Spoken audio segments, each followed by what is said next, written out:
What's up, guys? I just spent a whole bunch of money on new stuff to put on this Harley. Figured I'd do a quick little Dyna build video series. So I figured I'd get myself like a nice little starting point so y'all know what we're working with.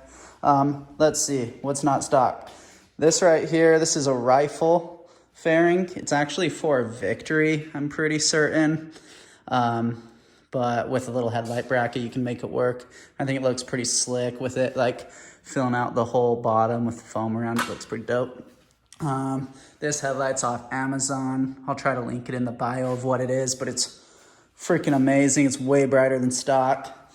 I was almost crashing every time I'd go through any sort of canyon at night without it because I couldn't even see when the road would turn. Let's see what else we got. The Dyna or the Vance and Hines Shortshots, Roland Sands air intake. This thing does not have like one of those auto tune sort of like Vance and Hines tuning situations, the fuel packs by any means. At least if it does, I haven't found it anywhere.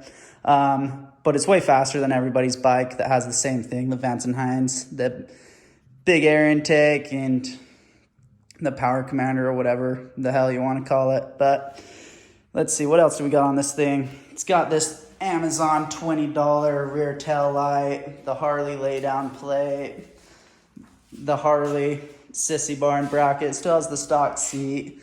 Then I have that lazy boy over there for when my wife wants to roll with me. Has the Roland Sands clutch cover.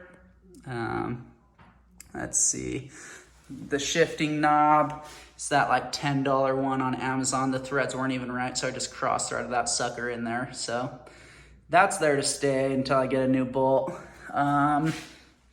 Let's see, what else do I have on this thing? This little bag right here is pretty slick. I couldn't convince myself to buy one of those like Thrasher bags for 70 bucks. So I made that thing just buying a bag on Amazon and some little Velcro straps, and it's pretty slick. It can hold an entire Arizona can, so it's pretty big.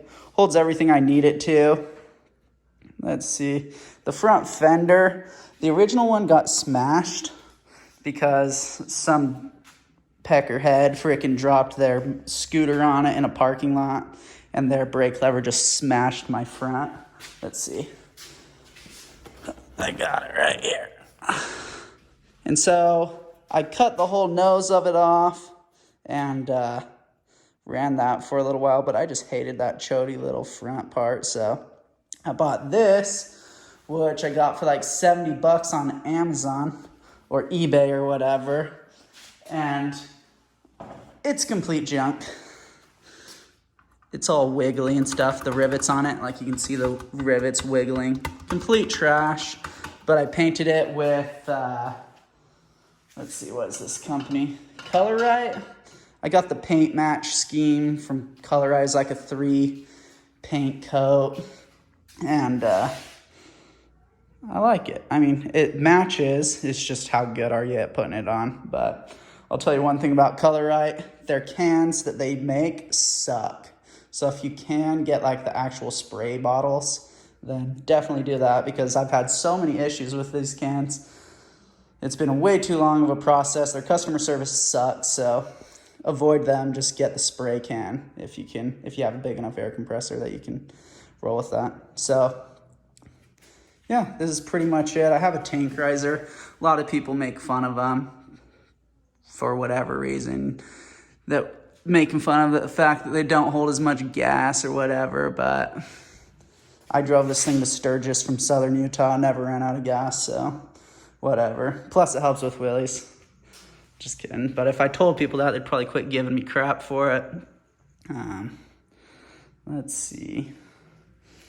I think that's pretty much like it as far as aftermarket parts go. So this is just like a quick walk around so that you know what I'm starting with.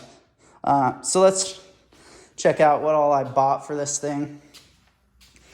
Did 13.5 inch Fox rear shocks. They're like the IFP-R WXYZ, whatever they call them. But essentially has this rebound adjustment on it. And then I grabbed some more of these grips off Amazon. They're like 20 bucks and they're freaking slick. I'll do a little install video on those. I did the twin power clutch kit. It's got the extra plate and the stiffer spring, little diaphragm spring thing. Fox front internals. These are not like anything crazy, like 130 bucks, but it has like the single rate spring, which a lot of people like, and I think I will as well, because the dual rate spring, that soft section in it is just way too juicy. So every time you pull the front brake, your front end just dives like a madman. But yeah, I think that's pretty much it. That's the starting point. And then I'll show you guys how it goes from there. But yeah, check out these rifle fairings. They're freaking slick. Their website sucks. That's probably why you've never heard of them. I'm pretty sure the website was built before the internet was made. It just looks like crap. It looks like Microsoft 2002, like Microsoft Word or something. Super ghetto, but quality products. Like, I smashed this front end in, and a couple rivets got loose from it, but I mean, it didn't crack or anything, so that's pretty slick. The smoked windshield looks nice. Does a pretty adequate job at keeping the wind off me when I'm cooking to school in the mornings. But yeah, that's pretty much it. But this box right here is mids. Kid I brought it from, my brother, decided, he's like 6'4", and decided that the mids were giving him leg aches or something, so he went with these forward controls, and they're like highway pegs. Well, they are highway pegs essentially for me, and I'm 5'9", 5'8", so they're way ridiculous, and I'd like to get a little bit more rowdy, hence the upgrades I bought. But yeah, follow along if this is something you're interested in. I love them all, especially like Dyna demos and those guys. So let's see what these things will do for this thing.